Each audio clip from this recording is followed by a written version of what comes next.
So, computer organization.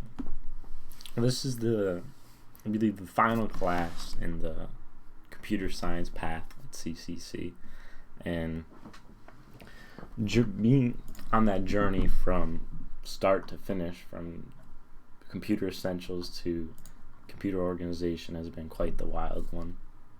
And creating a game was definitely not as easy as it originally had seemed when the project was assigned. There were many issues that popped up. Like, working in assembly is very different than working in a higher level programming language. There are things that you have to take into account that you usually wouldn't have to, and because of that, there are issues that pop up.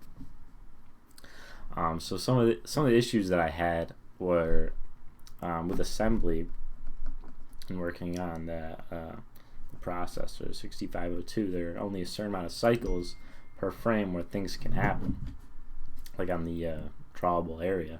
And an error that I was running into was having too much going on and having too many cycles that would then in turn mess things up, because there'd be too much going on that could print onto the frame.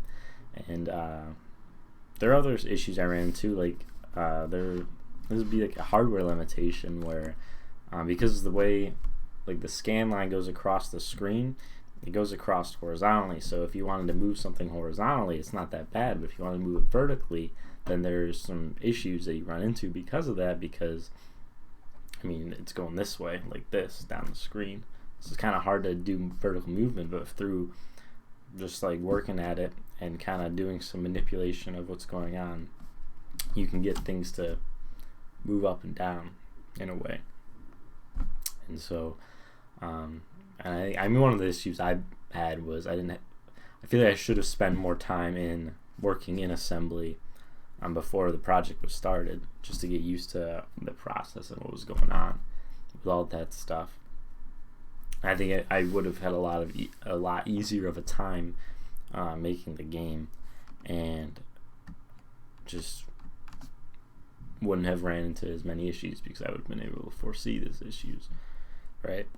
But through just working through it and looking through the documentation that we had, some of the tutorials that we went through, I just kept looking through them, and eventually it worked out and got something together. So that was my experience with computer organization, and I think it was definitely a good experience, because if we hadn't had something like that before, we had a good chunk of time to create the project, and haven't really had that experience before. So learning how to budget your time properly and really just almost motivate yourself, especially this semester where everything is at home and online. It's kind of harder to motivate yourself, but in the end, I think it's a much better experience, because after this, some people might be going to the workforce, and that's a good experience to have, is to budget your time with deadlines that you have. And I think overall it's a really good class, because learning what's going on the lower level definitely helps to make you a better programmer when you're considering things at the higher level. So that's computer organization.